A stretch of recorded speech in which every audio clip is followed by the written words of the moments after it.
Pour ceux qui étaient avec nous il y a 2 semaines maintenant, on avait eu un culte qui était réellement où Dieu nous avait guidés vers la prière et Dieu nous avait conduits en fait à prier pour sortir du désert. On avait proclamé ensemble notre libération et notre délivrance face au désert par lesquels on passait, face aux difficultés, face aux épreuves par lesquelles on était en train de passer. Et la semaine passée, le bishop Ashley nous a annoncé le dimanche un nouveau vent. Un vent qui était en train de souffler sur nous et un vent qui était en train d'amener différentes choses, dont également la restauration. Un vent qui était en train d'amener une nouvelle saison, une nouvelle pluie. Et ce vent était en train de souffler et d'amener dans nos vies, dans la vie de chacun d'entre nous, la restauration, la délivrance et la libération. Et je sais que hier aussi, la réunion de la jeunesse a également tourné autour de la restauration et ce thème, en fait, il revient tout le temps de manière récurrente depuis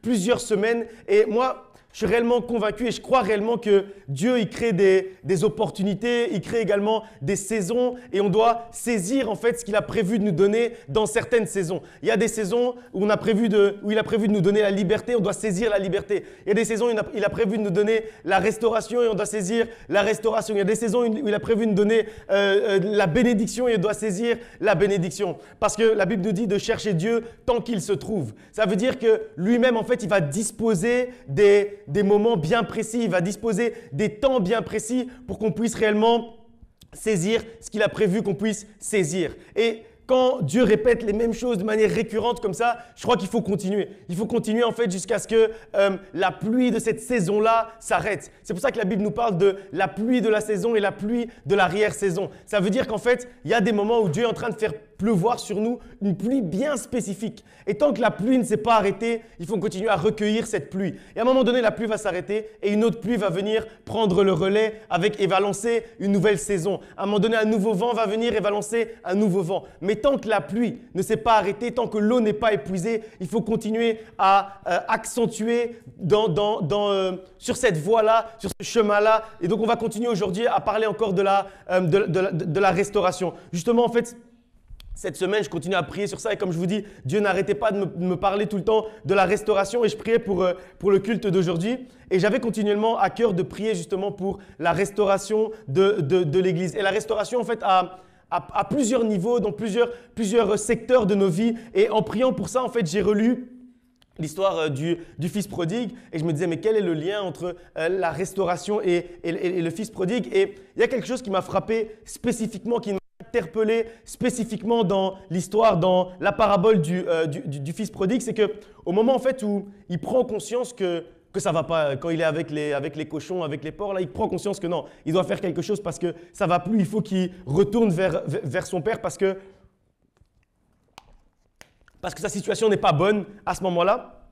Et à ce moment-là, en fait, ce qu'il pense, tout ce qu'il veut, en fait, c'est être restauré dans une condition de mercenaire. Il utilise le mot mercenaire et il utilise le mot serviteur également, dans une condition de serviteur, de mercenaire de son père. Et au moment, en fait, où il va arriver, en le voyant arriver de loin, son père va venir vers lui et au lieu de lui donner cette condition de serviteur, de mercenaire, il va restaurer sa condition de fils et d'héritier.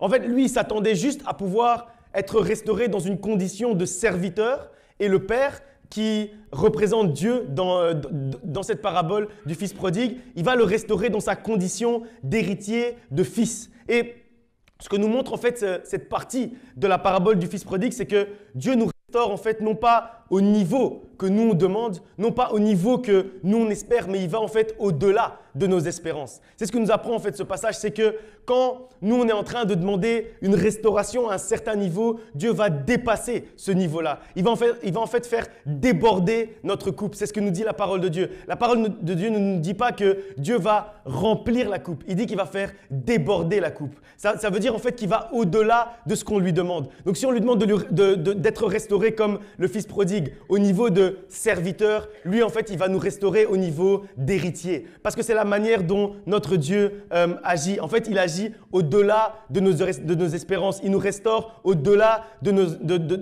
nos espérances. Et Dieu, en fait, veut te restaurer aujourd'hui au-delà de ce que tu souhaites et de ce que tu espères. Le fils prodigue, en fait, avec ses yeux, il voyait la condition de serviteur et il disait c'est suffisant pour moi, c'est assez bon pour moi ce que je vois avec mes yeux. Mais Dieu avait prévu pour lui quelque chose qui était au-delà de ce qu'il voyait avec ses yeux. Au-delà, il avait prévu de le restaurer dans sa position d'héritier. Et donc, c'est le premier message que j'ai pour toi en ce dimanche, que j'ai pour toi aujourd'hui, c'est que Dieu va te restaurer au-delà de ce que tu vois et au-delà de ce que tu veux. Il va aller plus loin avec toi, il va aller plus loin que ce que tu espères. Il va faire déborder en fait ta coupe. Il ne va pas se contenter de remplir ta coupe, il va la faire déborder. Parce que c'est la manière dont Dieu agit et c'est la manière dont Dieu veut te restaurer. Il ne veut pas s'arrêter à te restaurer à ce que toi tu te dis c'est assez bon. Dieu, en fait, il ne s'arrête pas au assez bon. Il s'arrête au parfait, il s'arrête au merveilleux et il va même au-delà de tout ça. C'est ce qu'il fait dans nos vies et c'est ce qu'il a prévu de faire dans ta vie. La restauration qu'il a prévue pour toi, c'est une restauration qui va au-delà de ce que tu es en train d'espérer aujourd'hui. C'est une restauration qui va au-delà de ce que tu es en train de lui demander aujourd'hui. C'est une restauration qui va au-delà de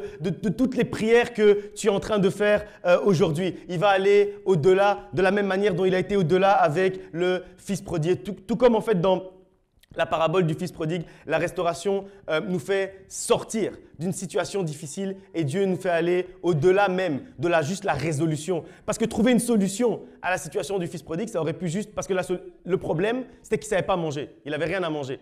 Mais s'il revenait en tant que serviteur dans la maison de son père, il allait avoir à manger. Donc Dieu allait répondre à sa prière en le rendant serviteur et certainement le Fils prodigue allait remercier Dieu de lui avoir redonné cette position de serviteur. Mais Dieu ne voulait pas se contenter de ça. Il voulait aller plus loin. Et avec nous également, avec toi également aujourd'hui, sache que Dieu veut aller plus loin. Et la restauration, en fait, elle nous fait sortir, je disais tout à l'heure, d'une situation difficile. Elle nous fait sortir d'un désert, comme on a dit il y a 2 semaines. Enfin, on a dit, c'est pourquoi on a prié il y a 2 semaines, parce qu'on n'avait pas vraiment prêché. Et donc, il y a en fait…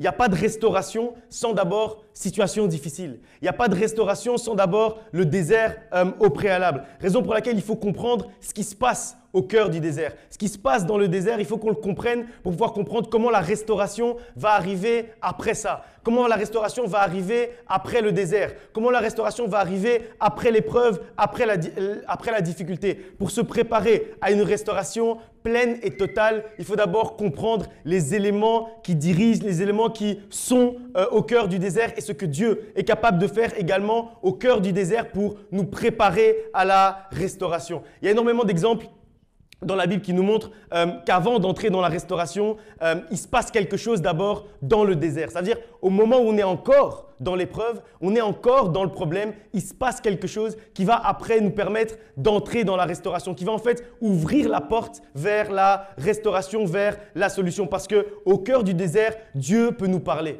Au cœur du désert, Dieu peut commencer déjà à nous restaurer. Au cœur du désert, Dieu peut commencer à se révéler à nous, peut commencer à nous donner la solution, peut commencer à nous montrer la porte vers laquelle on doit aller, qui va nous amener vers la saison de la restauration. En fait, il peut même amener la réconciliation, le pardon, la paix dans notre cœur, au cœur même du désert, puisque pour qu'ensuite on puisse sortir et recevoir réellement cette restauration. Si tu passes aujourd'hui par un désert, sache que cette période, elle te prépare juste à la saison de restauration qui va suivre après. Elle te prépare juste à ce que tu vas vivre après, à la saison de bénédiction, à la saison de paix, à la saison de joie, à la saison d'amour que Dieu a prévu juste après pour toi. Mais pour ça, tu dois pouvoir discerner ce qui est en train de se passer au cœur de ce désert-là, au cœur de cette épreuve-là. Qu'est-ce qui est en train de se passer? Parce que ce désert, il n'est pas pour ta mort, il est juste pour ta restauration. Il est juste pour te faire passer jusqu'à la restauration. Et c'est juste en fait un passage vers une nouvelle saison, un passage vers la saison de la restauration. On va prendre ensemble 3 ou 4 exemples qui concernent justement le passage dans le désert, ce qui se passe dans le désert. On va commencer avec Genèse chapitre 28, verset 10 jusqu'au verset 21. On va lire ensemble ce qui va se passer dans le désert pour Jacob. Genèse chapitre 28, au verset 10. Jacob partit de Beersheba et s'en alla à Charan. Il arriva dans un lieu où il passa la nuit, car le soleil était couché. Il prit une pierre dont il fit son chevet, et il se coucha dans ce lieu-là. Il eut un songe, et voici, Une échelle était appuyée sur la terre et son sommet touchait au ciel. Et voici, les anges de Dieu montaient et descendaient par cette échelle. Et voici, l'Éternel se tenait au-dessus d'elle. Et il dit, « Je suis l'Éternel, le Dieu d'Abraham, ton père, et le Dieu d'Isaac. La terre sur laquelle tu es couché, je la donnerai à toi et à ta postérité. Ta postérité sera comme la poussière de la terre. Tu t'étendras à l'Occident et à l'Orient, au Septentrion et au Midi. Et toutes les familles de la terre seront bénies en toi et en ta postérité. Voici, je suis avec toi, je te garderai partout où tu iras et je te ramènerai dans ce pays, car je ne t'abandonnerai point que je n'ai exécuté ce que je te dis. » Jacob s'éveilla de son sommeil et il dit, « Certainement, l'Éternel est en ce lieu et moi, je ne le savais pas. » Il eut peur et il dit, que ce lieu est redoutable. C'est ici la maison de Dieu, c'est ici la porte des cieux. Et Jacob se leva de bon matin, il prit la pierre dont il avait fait son chevet et il l'adressa pour monument et il versa de l'huile sur son sommet. Il donna à ce lieu le nom de Béthel, mais la ville s'appelait auparavant Luz. Jacob fit un vœu en disant, « Si Dieu est avec moi et me garde pendant ce voyage que je fais, s'il me donne du pain à manger et des habits pour me vêtir, et si je retourne en paix à la maison de mon père, alors l'Éternel sera mon Dieu. » Ici, on voit que Jacob, il est dans le désert.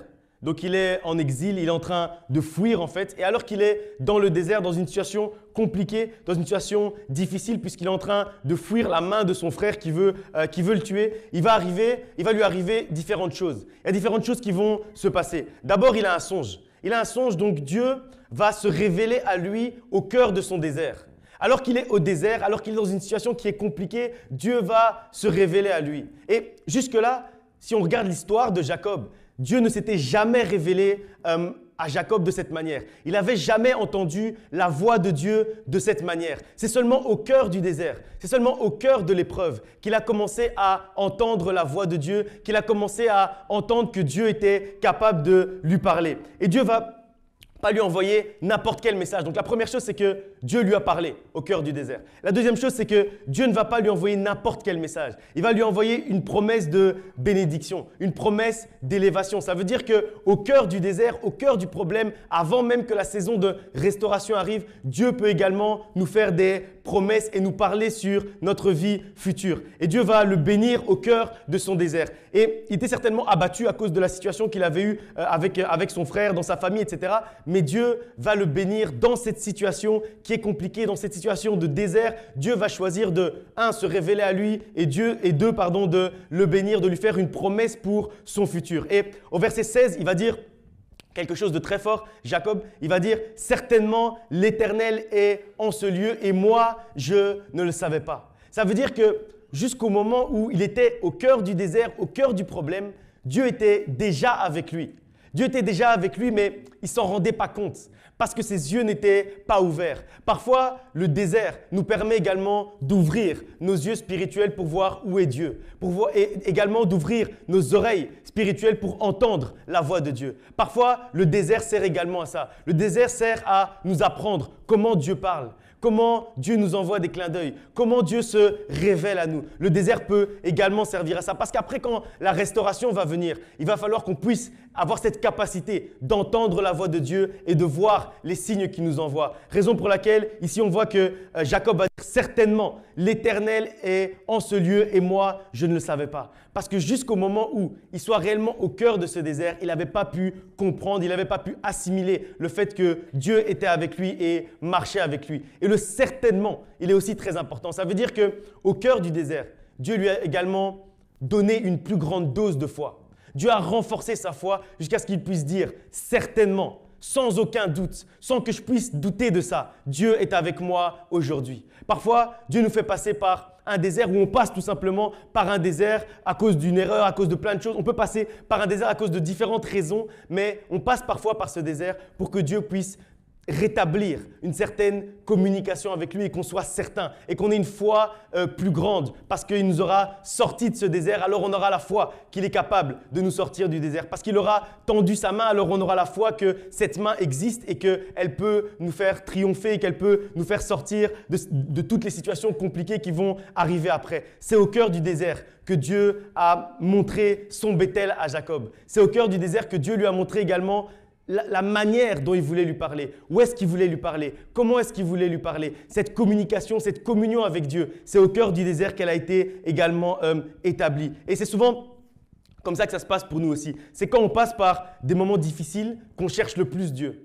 Et c'est quand on cherche le plus Dieu que Dieu se révèle à nous. Et c'est quand il se révèle à nous qu'on sait réellement là où on doit être pour qu'il puisse encore se révéler à nous demain. Il nous révèle le lieu, il nous révèle le comment, il nous révèle le quoi, il nous révèle la manière dont il veut nous parler demain.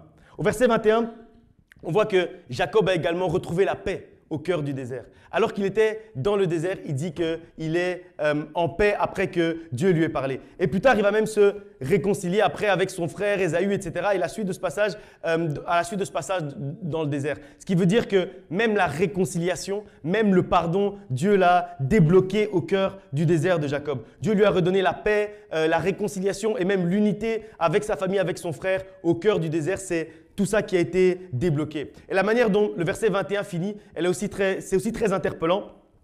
Jacob va dire « L'Éternel sera mon Dieu ». Comme si en fait, sa relation avec Dieu avait également été restaurée au travers de ce qu'il venait de vivre. Au travers de l'épreuve qu'il venait de vivre, sa relation avait également été restaurée avec Dieu. Comme avec Jacob, c'est ce que Dieu fait souvent dans notre vie. Il restaure notre relation avec lui au moment où on est dans des soucis, au moment où on est dans des épreuves. Et si on voit aussi l'évolution dans ce passage, on voit qu'au verset 13 et 14, on nous parle en fait du Dieu d'Abraham. On nous parle du Dieu d'Isaac. Et puis après, au verset 21, après que Dieu se soit révélé à Jacob au cœur du désert, après il dit « Tu seras mon Dieu ». Parce qu'à un certain moment en fait dans nos vies, Dieu ne veut plus être le Dieu de quelqu'un qu'on est en train de raconter. On est en train de raconter l'histoire de ce que Dieu a fait dans la vie de tel ou de tel ou de tel. À un certain moment dans notre vie, Dieu veut devenir notre Dieu. Dieu veut se révéler à nous personnellement. Dieu veut nous restaurer nous personnellement. Dieu veut nous parler à nous personnellement. Il veut se montrer à nous personnellement. Et comme Jacob ici, après, on n'a plus besoin que… Parce que précédemment à ça, sa mère, en fait, elle avait reçu également une promesse pour Jacob, une promesse d'élévation pour lui. Mais ce n'était pas arrivé tant que la promesse ne lui avait pas été révélée à lui en direct. Et parfois, c'est comme ça aussi. Parfois, on vous a donné une prophétie. Mais à un certain moment, il faut que la prophétie devienne vision pour vous. Il faut que la prophétie soit réellement entre vous et Dieu. Que Dieu se révèle réellement à vous et vous dit non, c'est ça que je vais faire avec toi. Et que ce soit clair. Parce qu'il ne faut pas que ce soit le Dieu de quelqu'un qui vous ait dit ça. Il faut que ce soit votre Dieu à vous qui vous ait parlé. Et c'est ce qui se passe souvent au cœur du désert. C'est à ce moment-là, quand on cherche le plus Dieu, que Dieu va réellement se révéler à nous et qui va restaurer et qui va construire même cette relation avec nous, qui va construire cette communion avec nous, qui va construire cette communication avec nous. Et donc comme avec Jacob, Dieu veut être ton Dieu. Dieu veut devenir ton Dieu. Pas le Dieu de quelqu'un, comme j'ai dit tout à l'heure, mais réellement ton Dieu. L'Éternel veut être ton Dieu et il veut établir cette relation, cette communication, cette communion avec toi pour que tu puisses réellement avoir le même genre de relation que Jacob avait avec Dieu. Que tu puisses lui parler, que tu puisses le voir, que tu puisses le toucher et que réellement il puisse devenir ce Père qui te prend dans les bras comme on a chanté tout à l'heure et qui est pour toi un abri et qui est pour toi une paix et qui est pour toi un refuge. On va lire encore un passage dans Exode. Exode chapitre 3, verset 1 jusqu'au verset 6. Exode 3, 1 à 6.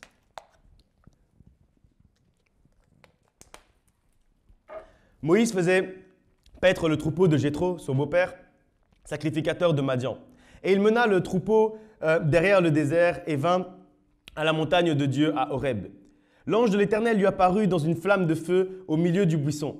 Moïse regarda et voici, le buisson était tout en feu et le buisson ne se consumait point.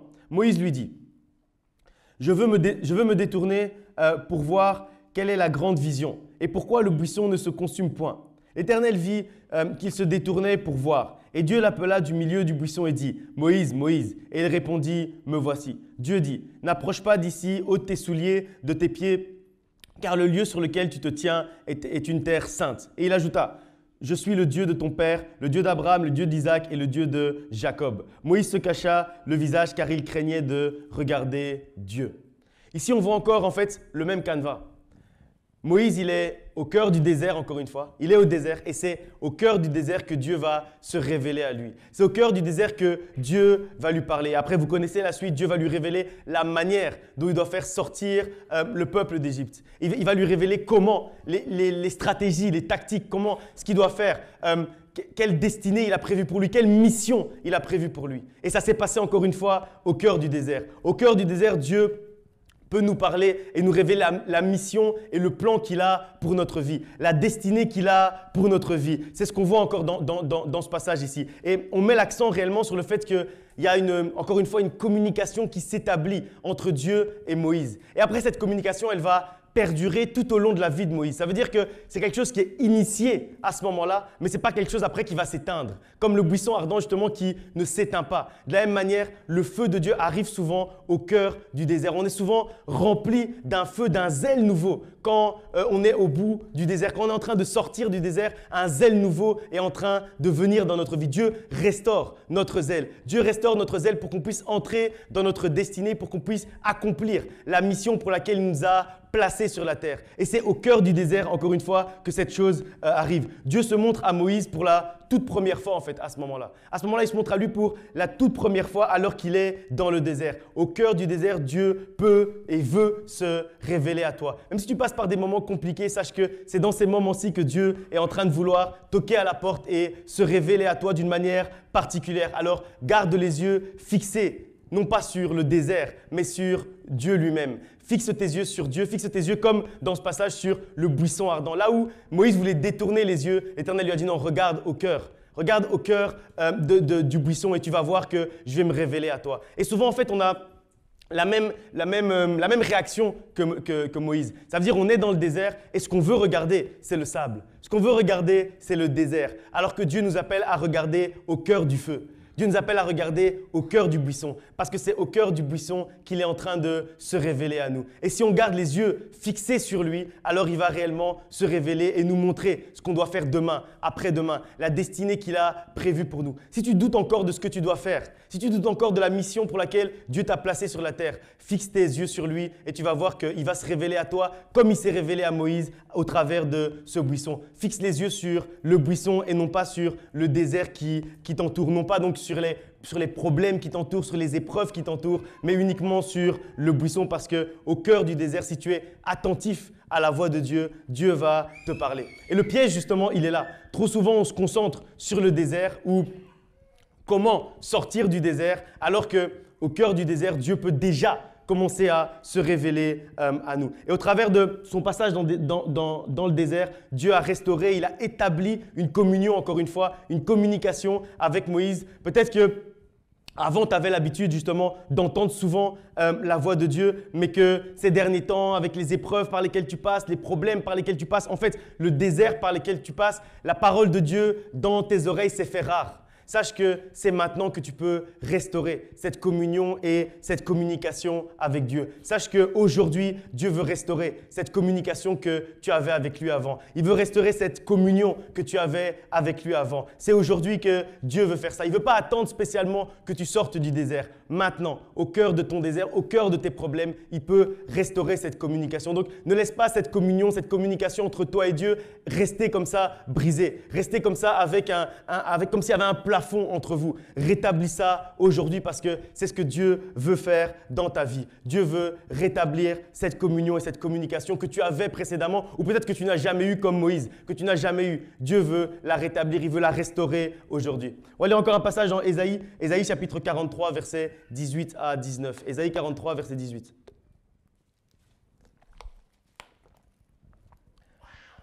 Ne pense plus aux événements passés et ne considérez plus ce qui est ancien. Voici, je vais faire une chose nouvelle sur le point d'arriver. Ne la connaîtrez-vous pas? Je mettrai un chemin dans le désert et des fleuves dans la solitude. Ici encore, on nous parle du désert et on nous parle de la manière dont Dieu est capable de tracer un chemin dans le désert. Et c'est vraiment très important de lire la manière dont c'est écrit. Il met un chemin dans le désert. Il n'a pas dit qu'il met un chemin au bout du désert. Ça veut dire qu'il n'a pas dit qu'il mettait un chemin au moment où tu sors du désert. Là, tu connais le chemin que tu dois prendre. Il n'a pas dit ça. Il a dit qu'il met un chemin dans le désert. Il trace un chemin dans le désert. Ça veut dire au moment où tu es encore même, tu considères que tu es encore dans l'épreuve. Tu considères que tu es encore dans le problème. Tu considères que tu es encore dans le désert. À ce moment-là, il t'indique déjà là où tu dois aller pour sortir du désert. Et donc, on doit garder les yeux fixés, non pas comme j'ai dit tout à l'heure sur le sable, mais sur le chemin que Dieu est en train de tracer devant nous. Et on doit garder les oreilles fixées sur la voix de Dieu qui est en train de nous parler et pas sur le vent du désert qui est en train de faire beaucoup de bruit. Et si on fait ça, alors on connaît le chemin. Alors on sait quel chemin on doit suivre pour réellement sortir du désert. Parce que gardons à l'esprit que le chemin n'est pas au bout du désert. Le chemin est déjà dans le désert. Au cœur du désert, Dieu trace un chemin pour toi. Et c'est vraiment très important de comprendre ça. C'est vraiment très important de comprendre que Dieu n'attend pas que le problème se termine pour te dire où tu dois aller. Au cœur même du problème, il te dit déjà où tu dois aller. Il te dirige déjà. Si tu dois aller à gauche ou à droite, il est déjà en train de te le dire. Mais pour ça, tu dois ouvrir tes yeux. Parce que si le chemin est en train d'être tracé devant toi ici, et c'est encore une fois, je vous ai déjà parlé de ce temps qui n'existe pas en français, le présent continu. Encore une fois, en fait, ici, c'est au présent continu. Ça veut dire en fait que c'est, il trace un chemin dans le désert. Donc au moment où le problème est en train d'arriver, il trace un chemin. Et ce chemin, en fait, il se trace petit à petit. Ça veut dire que tant qu'on ne commence pas à marcher sur ce chemin, on ne voit pas la suite du chemin. Tant qu'on reste en fait du côté du sable et qu'on ne se met pas sur le chemin, on ne voit pas le chemin continuer à être tracé. Mais si on commence à marcher sur le chemin, petit à petit, on fait le premier pas et puis on voit la suite du chemin et puis on voit si on doit aller à gauche et puis on voit si on doit aller à droite et ainsi de suite. Le chemin commence à se tracer devant nous parce qu'il trace un chemin. Pendant qu'on est encore dans le désert, pendant qu'on est en train de sortir du désert, il trace un chemin pas après pas, étape après étape. Il est en train de tracer un chemin devant toi pour t'amener vers la restauration, pour t'amener vers le bonheur qu'il a prévu pour toi, pour t'amener vers ta destinée, pour t'amener vers la mission que tu dois remplir sur la terre. Pour tout ça, il est en train de tracer un chemin devant toi. Au moment où, ça veut dire, quand je parle du présent continu, je vous ai déjà expliqué ça, ça veut dire qu'au moment où on est en train de parler maintenant, il est en train de tracer un chemin devant toi. Et si tu fais le premier pas, tu verras la suite du chemin. Et si tu fais le deuxième pas, tu vois la suite du chemin. Et ainsi de suite, ainsi de suite, ainsi de suite, jusqu'à la saison de restauration. Et c'est réellement comme ça souvent que notre Dieu est en train d'agir. Il trace un chemin dans le désert. Il trace un chemin nouveau. Et on verra une chose nouvelle. Et on ne considérera même plus ce qui est ancien. C'est-à-dire que le désert qui est du coup derrière nous, on ne le considère même plus. Parce qu'on voit devant nous, parce qu'on fixe les yeux sur devant nous, parce qu'on fixe les yeux sur l'avenir. Alors on ne voit plus le passé qui est derrière nous. Et c'est pour ça qu'on dit ici, ne pensez plus aux événements passés et ne considérez plus ce qui est ancien. Voici, je vais faire une chose nouvelle qui est sur le point d'arriver. Ça veut dire que dans ta vie, Dieu est en train de faire une chose nouvelle qui est sur le point d'arriver. Sur le point d'arriver, ça veut dire tu y es presque. Tu es presque en train de la toucher, presque en train de toucher le bonheur que tu demandes depuis longtemps, presque en train de toucher la paix que tu demandes depuis longtemps, presque en train de toucher l'amour que tu cherches depuis longtemps. Tu es presque en train de le toucher. C'est sur le point d'arriver. Encore un petit effort. Commence à marcher sur le chemin et ce presque, et ce sur le point d'arriver, il va devenir oui et amen dans ta vie. Il va devenir la réalité. Et non plus justement quelque chose qu'on va te raconter, mais ça va devenir la réalité. On ne va pas lire, mais dans Matthieu 4, on voit aussi que c'est après avoir été amené dans le désert et après avoir été tenté par le diable que Jésus a commencé son ministère. Après le désert, il est passé par une nouvelle étape de sa vie et une nouvelle étape dans le ministère. Le tournant en fait, le point charnière dans le ministère de Christ, ça a également eu lieu dans le désert. Et encore une fois, il a montré la mission. Il a montré à Christ sa mission sur la terre au cœur du désert. Et on voit que plein de choses arrivent comme ça au cœur du désert. On va lire encore un passage dans Exode. Exode chapitre 5, verset 1 jusqu'au verset 3. Exode 5, 1 à 3.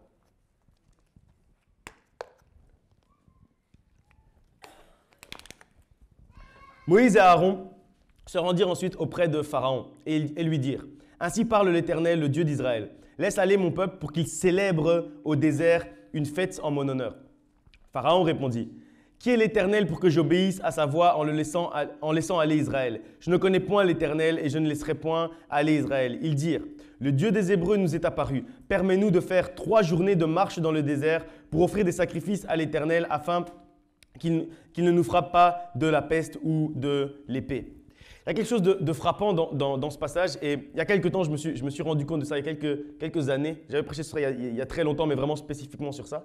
Dieu a dit à Moïse d'amener le peuple d'Israël pour aller fêter dans le désert. Alors que, ok, ils étaient en esclavage, c'était difficile pour eux en Égypte, mais en Égypte, ils avaient quand même des maisons, etc. Ils avaient quand même un endroit quand même pour fêter, ils avaient des endroits où ils pouvaient se rassembler.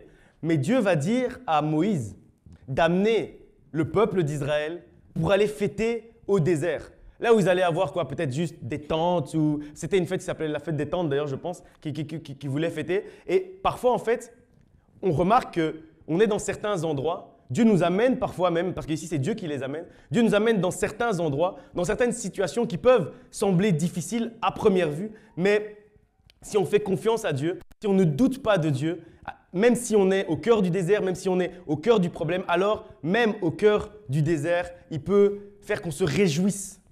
Il peut faire qu'on fête au cœur du désert. Et en fait, quand on comprend ça, on se dit que parfois, on est dans certaines situations et on croit que ce désert, que cette situation, que cette épreuve, c'est pour notre mort. Alors qu'en fait, c'est tout simplement pour qu'on puisse se réjouir, pour qu'on puisse faire la fête, pour qu'on puisse célébrer 3 jours, comme on dit ici, célébrer au cœur du désert. Ça a l'air paradoxal quand on le dit comme ça, célébrer au cœur du désert. Pourtant, il y a certaines situations qui sont difficiles, mais en fait, la seule raison pour laquelle elles arrivent, c'est pour qu'on puisse se réjouir de la solution.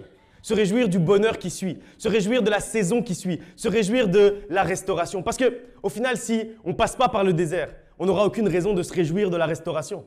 Donc c'est normal qu'on puisse passer parfois par des moments compliqués pour qu'on puisse se réjouir de la solution, pour qu'on puisse se réjouir de la main de Dieu, pour qu'on puisse se réjouir de l'action de Dieu dans notre vie. Parfois, il faut qu'on passe malgré tout par le désert. Et c'est ce qu'on voit ici. Dieu va dire à Moïse, prends le peuple et amène-les dans le désert pour aller fêter. Et donc, peut-être qu'aujourd'hui, tu as l'impression que tu es dans un désert, mais sache que le désert par lequel tu passes, la situation par laquelle tu passes, tu peux, au cœur de cette situation-là, tu peux dominer cette situation, tu peux sortir et tu peux obtenir la victoire. Et au cœur même de cette situation, tu peux te réjouir. Tu peux te réjouir au cœur du désert. C'est ce que Dieu est capable de faire. Dieu est capable de te donner même la joie au cœur du problème. Quand le problème est le plus compliqué possible, Dieu est capable de te donner la joie. Parce qu'il a amené le peuple d'Israël pour aller fêter au cœur du désert. Parce que notre Dieu, c'est un Dieu comme ça, paradoxal. Il fait des choses parfois qu'on ne comprend pas. Parfois, il dit des phrases qu'on ne comprend pas. Et certainement, le peuple d'Israël, ils n'ont pas compris. Ils disent, mais on a quand même des maisons ici. Pourquoi est-ce qu'on doit aller fêter au cœur du désert? Mais c'est ce que Dieu voulait qu'ils fassent. Et parfois, oui, tu passes par des situations compliquées, mais ne perds pas la joie qui vient de Dieu. Parce qu'au cœur du désert, tu peux te réjouir. Parce qu'au cœur du désert, tu peux quand même être dans le bonheur. Au cœur du désert, tu peux quand même vivre la paix. Au cœur du désert, tu peux quand même vivre l'amour. Parfois, c'est là où toi, tu vois la difficulté que réellement Dieu veut que tu te réjouisses à cet endroit-là. Parfois, justement, je ne sais pas, le secteur de ta vie le plus compliqué, peut-être, c'est ta famille, par exemple. Et demain, ta plus grande réjouissance, ce sera ta famille, justement. Parfois, ton désert, ça va être ton travail. La plus grande difficulté que tu as, c'est ton travail. Mais demain, au cœur de ce désert-là, tu vas fêter.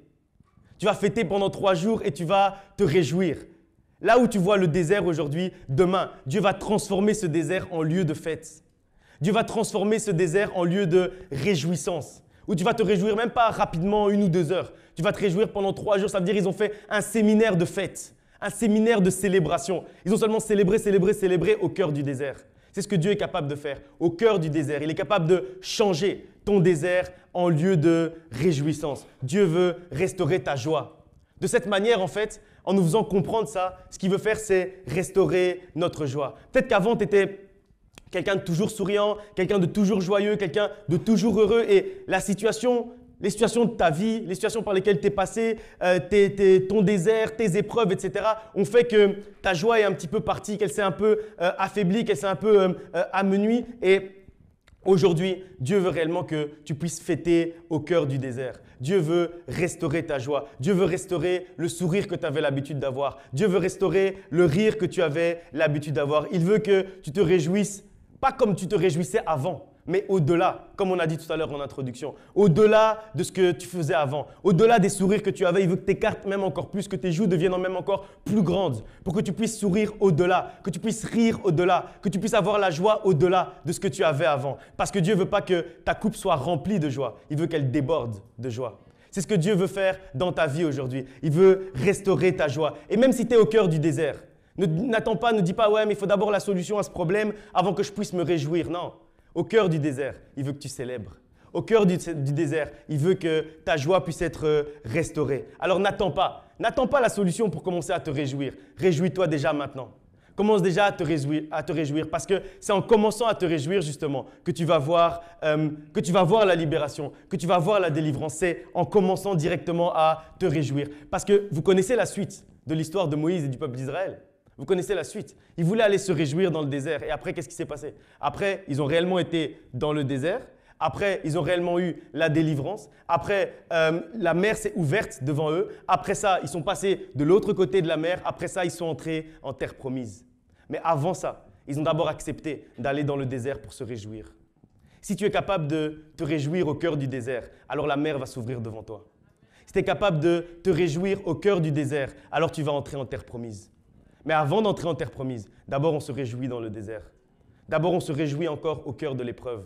Au cœur de l'épreuve, on est capable de se réjouir. Et après la terre promise, c'est encore une autre réjouissance. C'est encore un autre niveau de réjouissance. Mais on se réjouissait déjà dans le désert. On se réjouissait déjà au cœur du problème, au cœur de la difficulté. On était capable déjà de se réjouir. Et donc Dieu veut restaurer ta joie en ce dimanche. Il ne veut pas attendre la solution. Lui, il restaure ta joie maintenant. Il restaure ton sourire maintenant. Il restaure ton bonheur, ta joie de vivre maintenant, au moment où on est en train de parler, au moment où on est en train de lire sa parole. Maintenant, il est en train de restaurer ta joie. Il veut que tu te réjouisses au-delà. De la même manière dont le fils prodigue, il a été restauré au-delà. Toi aussi, ta joie, elle doit être au-delà de ce que tu espères, de ce que tu vois et de ce que tu veux. Et même de ce que toi, tu aurais pu te contenter. Un peu comme le fils prodigue tout à l'heure. Souvent, en fait, quand on passe par le désert, c'est parce que Dieu veut aussi se révéler à nous comme jamais auparavant, comme on a lu tout à l'heure. Il veut nous donner une joie qu'on n'a jamais eue auparavant. Il veut nous bénir dans le désert comme il l'a fait avec Jacob. Il veut nous apporter la paix et la réconciliation comme il l'a fait également avec Jacob. Il veut nous parler, nous montrer où il est, nous montrer comment il nous parle, nous montrer vers où on doit regarder comme il l'a fait avec Moïse. Donc même au cœur d'une période de désert, même si la période par laquelle tu es en train de passer maintenant ressemble à un désert, ressemble à un long désert. Rappelle-toi de cette parole. Rappelle-toi qu'au cœur du désert, Dieu peut te parler. Au cœur du désert, Dieu peut se révéler à toi. Au cœur du désert, Dieu peut commencer à te restaurer. Au cœur du désert, Dieu trace un chemin pour toi. Au cœur du désert, tu peux te réjouir. Rappelle-toi que le désert qui est devant toi ou dans lequel tu es aujourd'hui, il n'est pas là pour que tu puisses mourir. Il n'est pas pour ta mort parce que le désert pour le peuple d'Israël, il n'était pas pour leur mort. Il était pour qu'ils entrent ensuite en terre promise. Mais ils devaient traverser le désert pour arriver en terre promise. Le désert par lequel tu passes, il n'est pas pour ta mort. Il est pour ta terre promise. C'est le chemin jusqu'à ta terre promise. Tu y es pour gagner. Tu y es pour fêter. Tu y es pour célébrer la victoire que Dieu t'aura donnée. Même dans le désert, tu vas remporter la victoire et tu vas célébrer. Voyons.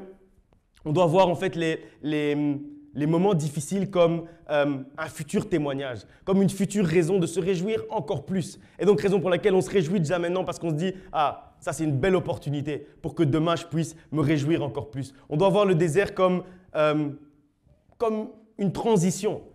Comme une transition jusqu'à la terre promise, comme une transition jusqu'à la prochaine saison. Le désert par lequel tu passes aujourd'hui, il n'est pas pour que tu puisses y rester. Et il n'est pas non plus pour que tu puisses y mourir. Il est pour que tu puisses avancer et arriver à ta terre promise. On pourrait encore citer beaucoup d'exemples. L'exemple de Joseph qui a été vendu dans le désert et ça a été en fait le début de son élévation. En fait, le début de la belle histoire de Joseph, ça a été d'abord le désert. C'était d'abord d'être vendu comme un esclave dans le désert. Ça s'est passé dans le désert. Le désert n'était qu'une étape dans la restauration et dans l'élévation de Joseph. Alors, tu n'as pas besoin d'avoir peur en fait. On n'a pas besoin d'avoir peur du désert si on marche avec Dieu et si Dieu marche avec nous. Parce que s'il est avec nous au cœur du désert, le désert devient un lieu de réjouissance. Si on est au désert seul, là c'est compliqué. Mais si on est au désert avec Dieu, ça devient un lieu de réjouissance. Parce qu'il est capable d'utiliser ce désert-là pour notre restauration, pour notre élévation. Il est capable de nous bénir au cœur du désert. Il est capable de se révéler à nous au cœur du désert. Il est capable de nous consoler au cœur du désert. Il est capable de démarrer une nouvelle saison pour toi au cœur du désert. Parce que le désert n'est pas la finalité, c'est juste une étape qui te mène jusqu'à la restauration et jusqu'à la prochaine saison. J'aimerais conclure en prenant 3 passages et en fait c'est pour commencer la prière en fait. J'aimerais prier pour 3 types de personnes aujourd'hui, 3 types de situations en fait par lesquelles potentiellement certains sont en train de passer. Le premier, c'est dans 1 Roi chapitre 11 au verset 4. 1 Roi 11, 4. À l'époque de la vieillesse de Salomon, ces femmes inclinèrent son cœur vers d'autres dieux. Et son cœur ne fut point tout entier à l'Éternel son Dieu, comme l'avait été le cœur de David son père. En fait, parfois, les déserts, les épreuves, les périodes difficiles par lesquelles on passe, elles nous éloignent d'une certaine manière de Dieu. Et alors, à ce moment-là, ce qui se passe, c'est que notre cœur, comme ici avec Salomon, notre cœur n'est plus tout entier à Dieu. Et ce que Dieu veut faire, ce que Dieu fait quand on est dans cette situation-là, c'est qu'il nous restaure. Il attire en fait notre cœur à lui. Il attire notre cœur à lui pour que notre cœur redevienne tout entier à lui, que notre cœur redevienne entièrement à lui. Et donc, les premières personnes pour qui je voudrais prier aujourd'hui, c'est ceux qui passent en fait par un désert qui les a éloignés de Dieu. Peut-être qu'aujourd'hui, tu passes par un désert et tu as l'impression que tout est difficile pour l'instant, tout est en train de s'écrouler autour de toi pour l'instant. Et donc, tu es comme Salomon et tu as l'impression de t'être éloigné de Dieu, que ta relation petit à petit avec Dieu, elle a commencé à s'effriter, qu'elle a commencé à s'affaiblir. Et comme tu as l'impression de t'être éloigné de Dieu, tu as l'impression que ton cœur n'est plus tout entier à lui, qu'il y a d'autres choses qui ont pris un peu de place dans ton cœur qui n'auraient pas dû. Peut-être qu'aujourd'hui, tu ressens que ton cœur n'est plus tout entier à lui. Sache que Dieu veut restaurer votre relation. Dieu veut restaurer la relation que tu as avec lui. Dieu veut restaurer cette relation pour que ton cœur redevienne tout entier, redevienne entièrement à lui. En ce dimanche, ton cœur doit redevenir tout entier à Dieu. Dieu veut que ton cœur redevienne tout entier pour lui, redevienne tout entier à lui, redevienne tout entier sa propriété. Il veut reprendre la première place et l'espace complet de ton cœur aujourd'hui. Ne sois pas réticent, ne sois pas fermé à la main de Dieu. Il veut réellement te prendre dans ses bras et que cette relation soit réellement restaurée aujourd'hui. Que ta relation avec Dieu soit restaurée en ce matin. On va lire encore un passage dans 1 Samuel chapitre 30 au verset 4. Alors, David et le peuple qui était avec lui élevèrent la voix et pleurèrent jusqu'à ce qu'ils n'eussent plus la force de pleurer. Quand j'ai relu ce passage, je l'ai trouvé très très fort. Dans le sens où on nous dit que ils ont pleuré jusqu'à ce qu'ils n'aient plus la force de pleurer. Je ne sais pas si vous imaginez quelle quantité de larmes ils ont dû sortir. Je ne sais pas si vous imaginez quel type de souffrance ils avaient à l'intérieur d'eux pour pleurer jusqu'à ne plus avoir la force de pleurer. Et parfois, justement, certaines situations compliquées, certaines difficultés nous font pleurer jusqu'à ce qu'on n'ait même plus la force de pleurer. On est triste, mais on n'a même plus la force de pleurer. Et si tu passes ou si tu es passé par ce type de situation, c'est pour toi également que je voudrais prier après parce que parfois, on est dans ces situations-là et on ne sait pas en fait. Nous-mêmes, on ne sait même plus prier pour nous-mêmes. Moi-même, je suis déjà passé par des situations comme ça où je me dis mais je ne peux plus pleurer, je ne peux plus prier pour moi-même. Là, je ne sais même pas comment je vais sortir de ça.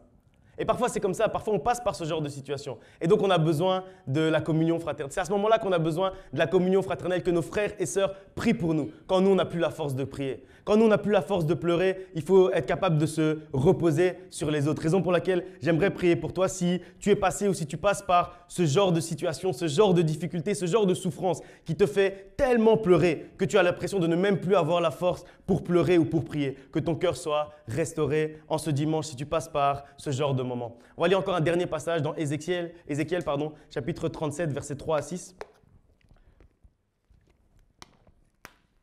Il me demanda, « Fils de l'homme, crois-tu que ces ossements revivront ?» Je répondis, « Toi seul, Seigneur éternel, tu le sais. » Puis il me dit, « Prophétise sur ces ossements-là et dis-leur, ossements desséchés, écoutez ce que dit l'Éternel. Voici ce que vous déclare le Seigneur l'Éternel. Je vais faire venir en vous l'esprit et vous vivrez, et vous revivrez. Je mettrai sur vous des nerfs, je vous revêtirai de chair, je vous recouvrirai de peau, je mettrai en vous l'esprit et vous revivrez et vous reconnaîtrez que je suis l'Éternel. Le troisième cas, le troisième type de personnes pour lesquelles j'aimerais prier aujourd'hui, c'est tous ceux qui ont l'impression que quelque chose s'est un peu asséché à l'intérieur d'eux.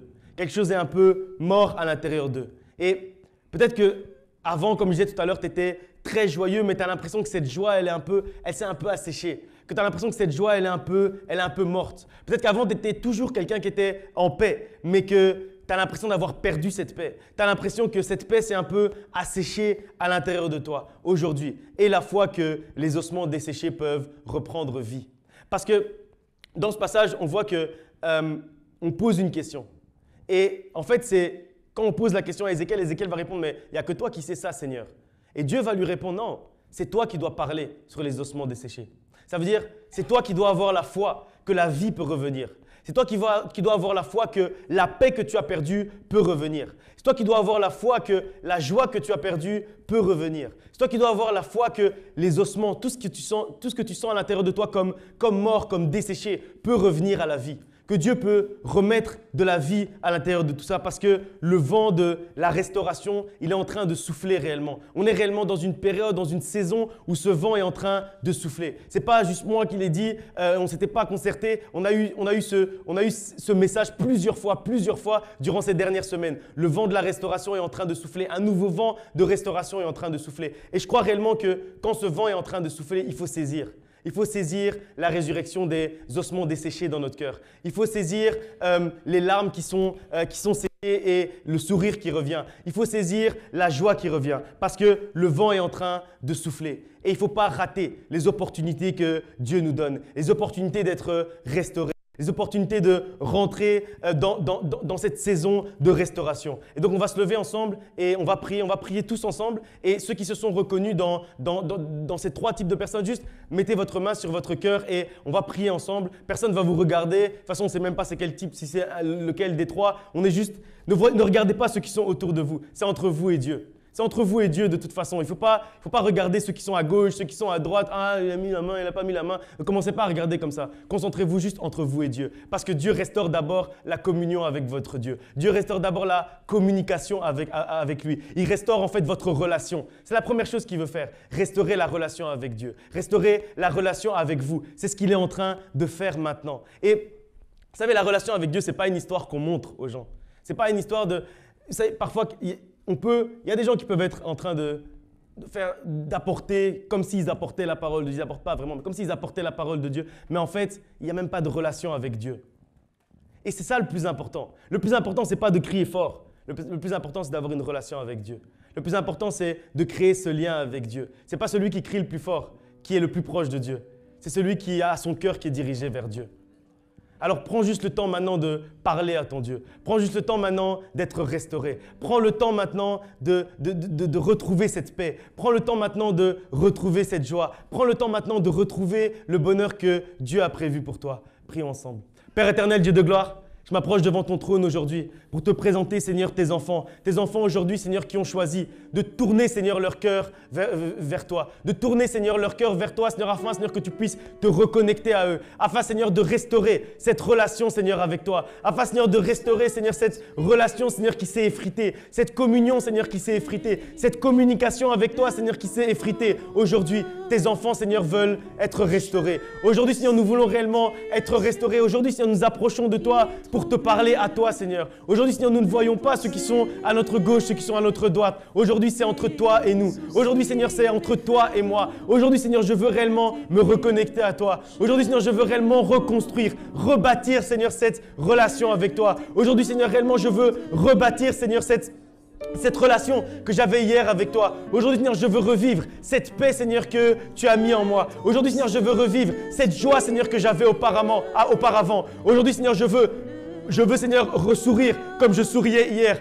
Aujourd'hui, Seigneur, je veux vivre, Seigneur, ce bonheur comme je le vivais hier. Aujourd'hui, Seigneur, je veux retrouver, Seigneur, tout cela. Aujourd'hui, Seigneur, je veux, Seigneur, que ma coupe déborde aujourd'hui. Aujourd'hui, Seigneur, je ne veux pas me contenter que la coupe, Seigneur, soit remplie. Aujourd'hui, Seigneur, je veux que ma coupe, Seigneur, puisse déborder. Aujourd'hui, Seigneur, je veux réellement, Seigneur, que mon cœur soit tout entier à toi. Comme, Seigneur, je veux plus, Seigneur, être comme Salomon, Seigneur, qui avait un cœur, Seigneur, partiellement à toi. Aujourd'hui, Seigneur, je veux que mon cœur, Seigneur, soit complètement à toi. Aujourd'hui, Seigneur, que mon cœur puisse être complètement à toi. Aujourd'hui, Seigneur, que mon cœur puisse être tout entier à toi. Que mon cœur, Seigneur, puisse être complètement dirigé vers toi. Qu'aujourd'hui, Seigneur, mes yeux puissent être fixés vers toi. Qu'aujourd'hui, Seigneur, mes oreilles puissent être attentives à ta voix. Qu'aujourd'hui, Seigneur, réellement, je puisse, Seigneur, avoir ce cœur, Seigneur, tout entier à toi. Que réellement, Seigneur, rien ni personne ne puisse prendre, Seigneur, une place dans mon cœur. Seigneur, que rien ni personne ne puisse prendre la place, Seigneur, que toi, tu devrais avoir, Seigneur, dans mon cœur. Que réellement, Seigneur, mon cœur soit à 100% pour toi. Que mon cœur, Seigneur, soit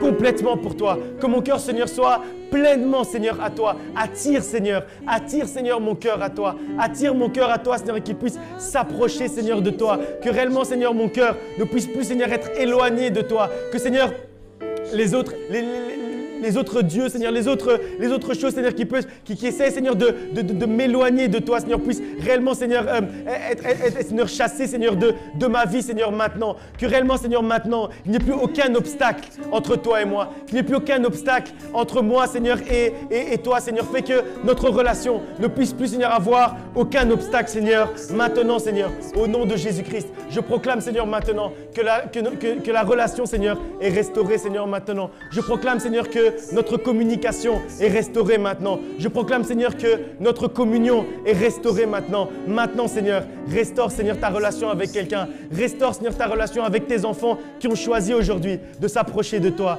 Aujourd'hui, Seigneur, je proclame, Seigneur, la restauration de la communion, de la relation, de la communication avec toi. Seigneur, si hier, Seigneur, nous te considérions, Seigneur, comme notre Père, qu'aujourd'hui, Seigneur, nous puissions te reconsidérer comme notre Père, que nous puissions aujourd'hui, Seigneur, ressentir tes bras d'amour, tes bras de Père, Seigneur, qui nous entourent, qu'aujourd'hui, Seigneur, réellement, nous puissions, Seigneur, les ressentir.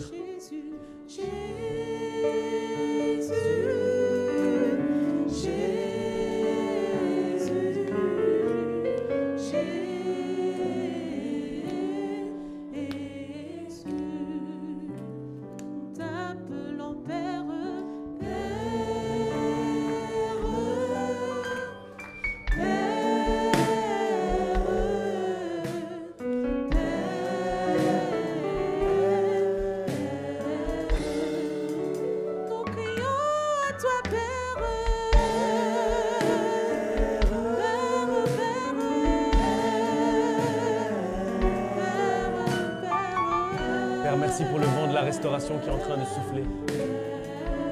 Merci, Seigneur, pour ce vent, Seigneur, que nous ressentons, ce vent d'amour, ce vent de paix, ce vent de joie, ce vent de bonheur que tu es en train, Seigneur, de faire souffler, Seigneur. Saint-Esprit, merci, Seigneur, parce que tu es en train, Seigneur, de nous toucher chacun. Tu es en train, Seigneur, de passer, de circuler maintenant, de nous toucher, Seigneur, chacun, afin que chacun d'entre nous, nous puissions, Seigneur, vivre cette restauration. Souffle maintenant.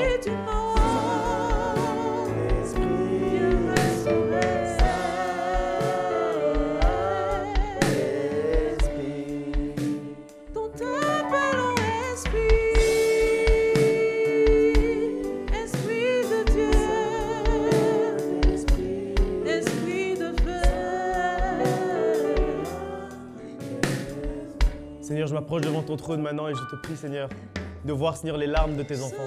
Aujourd'hui, Seigneur, je prie, Seigneur, pour tous ceux, Seigneur, qui ont trop pleuré. Pour tous ceux, Seigneur, qui ont tellement pleuré, Seigneur, qui n'ont même plus la force de pleurer. Tous ceux, Seigneur, qui ont tellement pleuré, Seigneur, et leur cœur, Seigneur, Seigneur, est même devenu dur, Seigneur, parce qu'ils ont trop pleuré. Maintenant, Seigneur, recueille, Seigneur, les larmes. Maintenant, Seigneur, sèche les larmes. Maintenant, Seigneur, change, Seigneur, ces larmes en chant de réjouissance. Change, Seigneur, ces larmes maintenant en joie. Que réellement, Seigneur, maintenant, les larmes, Seigneur, puissent être changées en sourire. Parce que, Seigneur, nous avons trop pleuré. Parce que, Seigneur, nous avons tellement pleuré, Seigneur, que nous n'avons même plus la force de pouvoir pleurer. Alors, tout ce que nous pouvons faire aujourd'hui, c'est te présenter, Seigneur, nos larmes à tes pieds. À tes pieds, aujourd'hui, Seigneur, nous déposons nos larmes. À tes pieds, Seigneur, maintenant, nous déposons, Seigneur, tout ce qui nous a fait du mal, tout ce qui nous a fait souffrir, toute cette souffrance, Seigneur, qui est à l'intérieur de nous. Parce que, Seigneur, c'est trop dur. C'est trop dur pour nous, Seigneur, de la garder. Alors, Seigneur, nous la déposons à tes pieds. Nous la déposons aujourd'hui dans ton sanctuaire. Nous la déposons aujourd'hui, Seigneur, aux pieds, Seigneur, de ta chair. Et que toi, Seigneur, tu puisses sécher les larmes. Tu es le seul, Seigneur, qui est capable de sécher nos larmes. Tu es le seul, Seigneur, qui est capable de nous redonner, Seigneur, le sourire. Tu es le seul, Seigneur, qui est capable de nous redonner la joie. Tu es le seul, Seigneur, qui est capable de réjouir notre cœur et d'y mettre, Seigneur, une joie qui ne se tarit pas. Une joie, Seigneur, qui ne s'arrête pas. Une joie, Seigneur, qui n'a pas de fin.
Maintenant, nous allons proclamer que les ossements desséchés sont en train de revenir à la vie.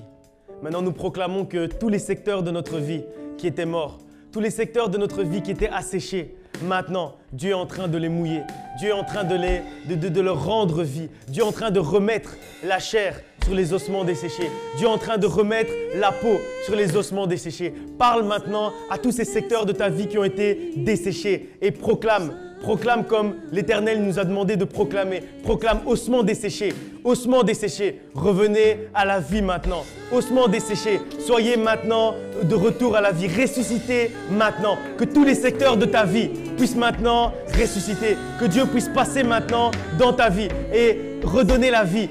Ressusciter tout ce qui était mort. Que si c'était ta famille qui était desséchée, qu'elle puisse maintenant revenir à la vie. Si c'était ton couple qui était desséché, qu'il puisse maintenant revenir à la vie. Si c'était ta relation avec tes enfants qui était maintenant desséchée, qu'elle puisse maintenant revenir à la vie. Si c'était ta vie professionnelle qui était morte et qui était desséchée, qu'elle puisse maintenant revenir à la vie au nom de Jésus-Christ. Je proclame maintenant la résurrection des ossements desséchés dans ta vie, maintenant au nom de Jésus-Christ.